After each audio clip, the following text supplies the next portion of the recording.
What if everything we've been told about success is wrong? For years, women have been fed the idea that success means working harder, sleeping less, pushing through burnout, and never stopping. Hustle culture glorified the idea of doing it all, building a business, running a household, and somehow looking flawless while doing it. And for a while, it seemed like the ultimate power move. The rise of the girl boss era made us believe that if we just worked hard enough, success was guaranteed. But here's the thing, it wasn't sustainable.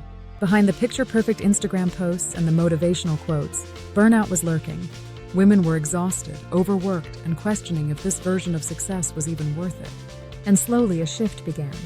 Now, a new movement is emerging, one that challenges the idea that success should come at the cost of your well-being.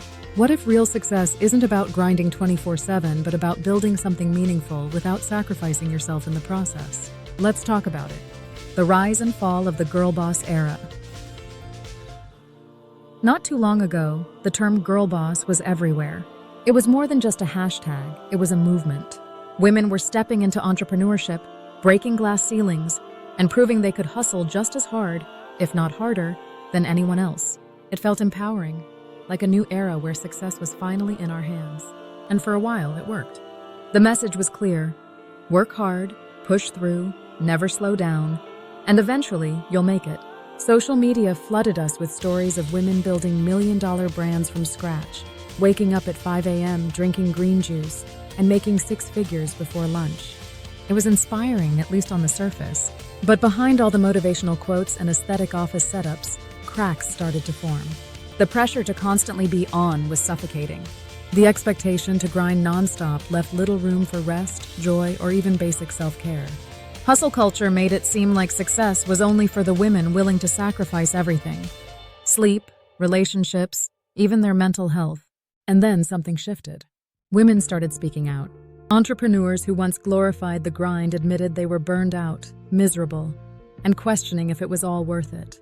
The girl boss era that once seemed like the future, it started to feel like a trap. So if the hustle your way to success formula wasn't working, what was the alternative? That's where the conversation started to change. The problem with hustle culture. Here's the thing about hustle culture. It promises success, but at what cost? For years, we were told that working harder, grinding longer, and sacrificing sleep were just the price we had to pay to make it. The narrative was simple. If you weren't willing to give everything to your business, you didn't want success badly enough. And honestly, a lot of us bought into that idea.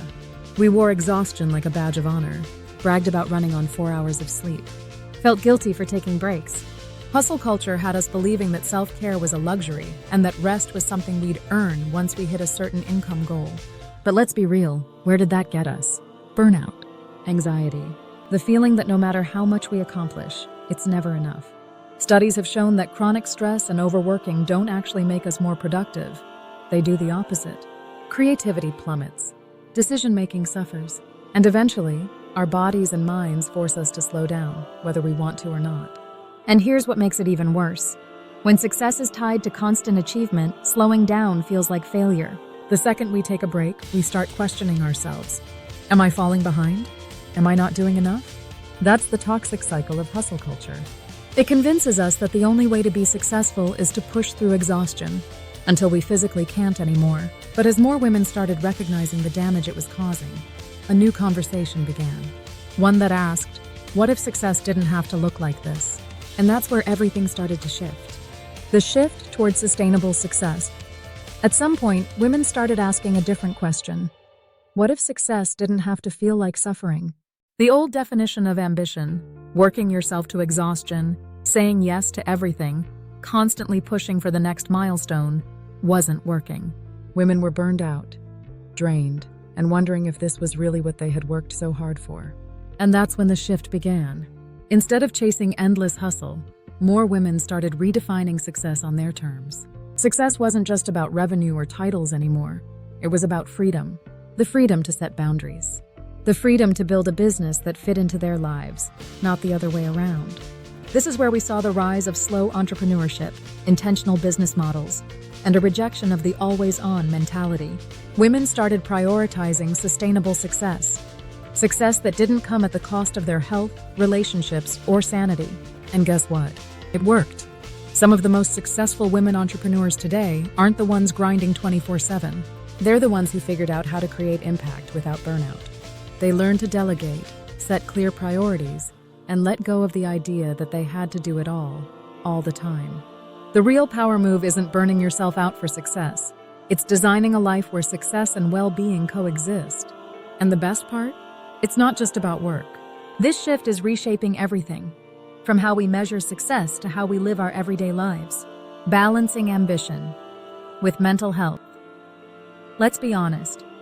Letting go of hustle culture is easier said than done. For so long, we were taught that success and stress had to go hand in hand. That if we weren't pushing ourselves to the limit, we weren't trying hard enough. And even now, even when we know that burnout isn't the answer, there's still that little voice in the back of our minds whispering, "Shouldn't you be doing more?" That's why finding balance isn't just about working less. It's about rewiring how we think about ambition in the first place. Here's the truth. Being successful doesn't mean being exhausted. You don't have to sacrifice your mental health to build something meaningful. The real key is learning how to pursue your goals without self-destruction. So, how do you actually do that? First, boundaries. Non-negotiable, unapologetic boundaries. That means setting work hours and sticking to them. Saying no to things that drain your energy. Understanding that your worth isn't tied to how much you accomplish in a day. Second, rest is not a reward. You don't have to earn rest by being productive enough. Rest is part of the process. In fact, studies show that regular breaks, sleep, and downtime actually make us more creative and effective. And finally, redefine what success means to you.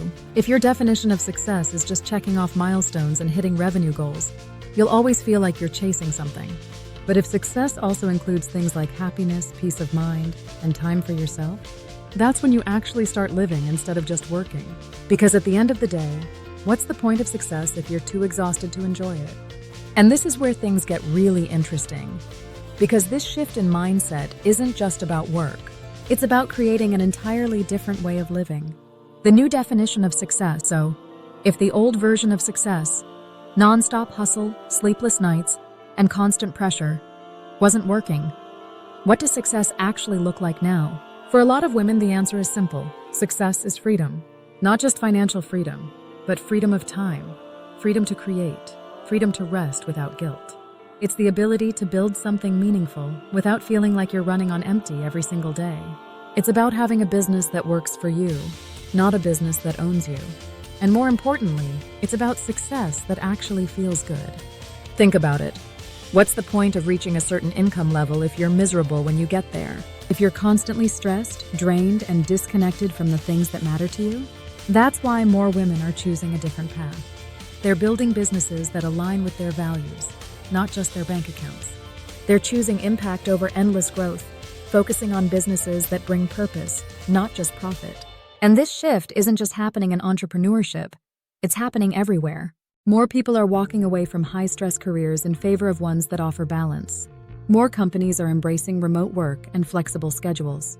More entrepreneurs are designing their businesses around their lives instead of the other way around. This is the new era of success, one where making money doesn't require burnout, one where ambition and well-being coexist. So the question is, what does success mean to you? Because once you define that for yourself, everything changes. Creating your own definition of success. So now that we know success doesn't have to look like burnout and exhaustion, the real question is, what does it look like for you? Because here's the truth. There is no one-size-fits-all version of success. The problem is, we've spent so much time chasing someone else's definition, more money, more followers, bigger businesses, that we rarely stop to ask ourselves, is this even what I want? That's where everything shifts. When you stop blindly following what success should look like and start defining it for yourself. So how do you do that? First, get clear on your values. What actually matters to you? Is it freedom? Creativity? Impact? Flexibility? Your version of success should align with what feels right for you, not what looks impressive to the outside world. Second, redefine your goals. If your goals have only been about hitting financial milestones, try expanding them. What kind of lifestyle do you want? How do you want to feel in your work? What kind of impact do you want to make? Because a business that makes $1 million but drains you completely, that's not real success. And finally, give yourself permission to do it differently. Maybe you don't want a massive company. Maybe you want to scale slow and steady. Maybe you don't care about being the biggest. You just want to build something sustainable and fulfilling. That is success. Because at the end of the day, success isn't about proving yourself to the world. It's about building a life that actually feels good to live. And once you stop chasing what success is supposed to look like, that's when you finally create the version that's meant for you. A new era for women entrepreneurs. The way we think about success is changing. More and more women are realizing that ambition doesn't have to mean exhaustion, and that building something meaningful shouldn't come at the cost of our mental health. It's not about working harder, it's about working smarter. It's about creating success in a way that actually feels good, in a way that's sustainable, in a way that allows you to thrive while you build. And the best part? This shift isn't just happening in business, it's happening everywhere. People are questioning old definitions of success, redefining what it means to be truly fulfilled, and building lives that align with their values. So where do you fit into this? Because the truth is, you get to decide. You get to define what success looks like for you. Not based on anyone else's standards, not based on what social media says, but based on what actually makes you feel alive. And maybe that's the real power move, choosing success on your terms. This is just the beginning of the conversation. If you're ready to redefine success on your own terms and build a business that actually supports your well-being, make sure to hit that like button. It really helps more women find this message. And if you want more content on financial wellness, mindset, and building a business without burnout, go ahead and subscribe to the channel. We're building a community of women who are rewriting the rules of success. And I'd love for you to be part of it. Let me know in the comments, what does success look like for you? Let's talk about it.